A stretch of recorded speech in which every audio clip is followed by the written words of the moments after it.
Assalamualaikum warahmatullahi wabarakatuh. Perkenalkan, nama saya Agustina Aziza Khorunisa bersama dengan Syarifah Adrika Afril. Pada video kali ini, kami akan mempresentasikan materi kelas 11 mengenai cerpen. Yang pertama ada pengertian cerpen. Cerpen merupakan singkatan dari cerita pendek.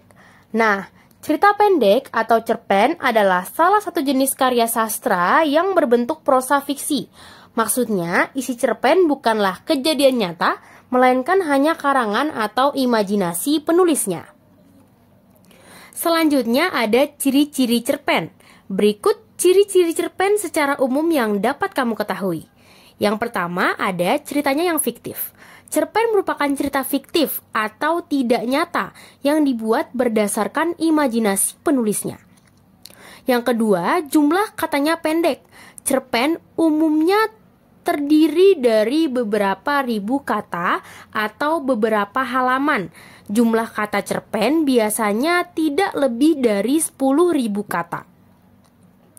Yang ketiga, keterbatasan tokoh atau karakter. Karena panjangnya yang terbatas, cerpen tidak memiliki banyak tokoh atau karakter. Biasanya, cerpen terdiri dari karakter utama dan 1 atau 2 karakter pendukung saja. Yang keempat, plot yang singkat. Cerpen memiliki plot yang singkat dan hanya fokus pada satu aspek cerita saja. Hal inilah yang membuat cerpen begitu disukai, karena alur ceritanya yang ringkas, jelas, dan tidak berbelit-belit. Yang kelima, ada gaya bahasa yang padat. Cerpen ditulis menggunakan gaya bahasa yang padat dan menggunakan kalimat efektif. Ini dilakukan untuk meminimalisir penggunaan jumlah kata agar tidak terlalu bertele-tele. Dan yang terakhir, punya kesan mendalam. Meskipun singkat, cerpen seringkali meninggalkan kesan yang mendalam bagi para pembaca. Alasannya karena cerpen punya gaya penulisan yang kuat, karakter yang menarik, dan tidak terlalu banyak konflik. Kemudian selanjutnya ada fungsi cerpen. Di sini kita memiliki 5 fungsi cerpen. Yang pertama ada fungsi rekreatif. Cerpen berfungsi untuk memberikan rasa senang, gembira, dan menghibur bagi seluruh pembacanya. Yang kedua, ada fungsi estetis. Cerpen memiliki fungsi untuk memberikan keindahan bagi pembaca karya sastra.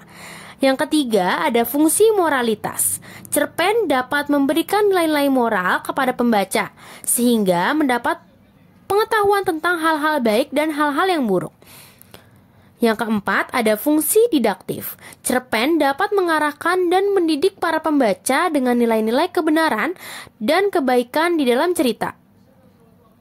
Yang kelima, ada fungsi religiusitas. Cerpen mengandung nilai-nilai yang terdapat pada ajaran agama yang bisa dijadikan teladan bagi para pembacanya.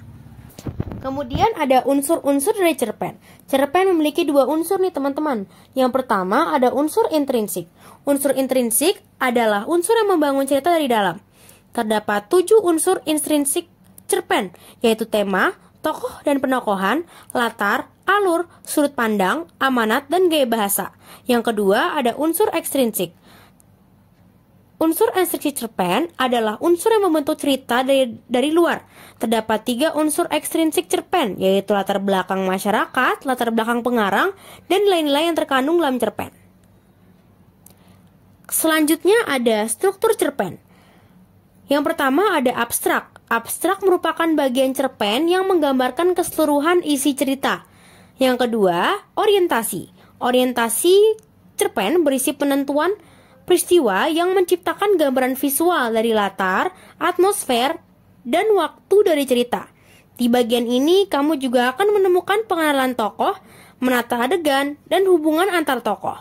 Yang ketiga ada rangkaian peristiwa. Pada bagian ini, kisah akan berlanjut melalui serangkaian peristiwa satu ke peristiwa lainnya yang tidak terduga. Kemudian yang keempat ada komplikasi. Cerita akan bergerak menuju konflik atau puncak masalah, pertentangan atau kesulitan-kesulitan bagi para tokohnya yang memengaruhi latar waktu dan karakter.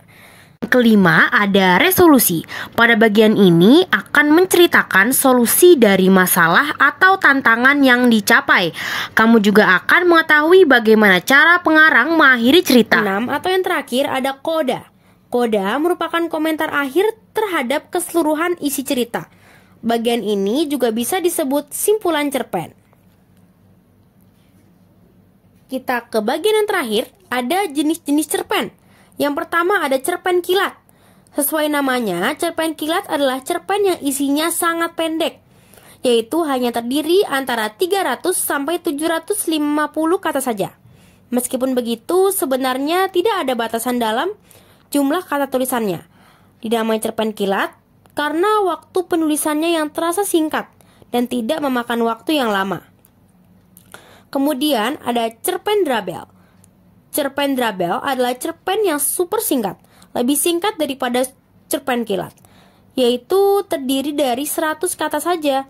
Penulisan cerpen drabel bisa dibilang cukup sulit karena jumlah katanya yang sangat terbatas dan penulis harus membuat cerita semakin menarik dan semengenaskan mungkin untuk para pembaca.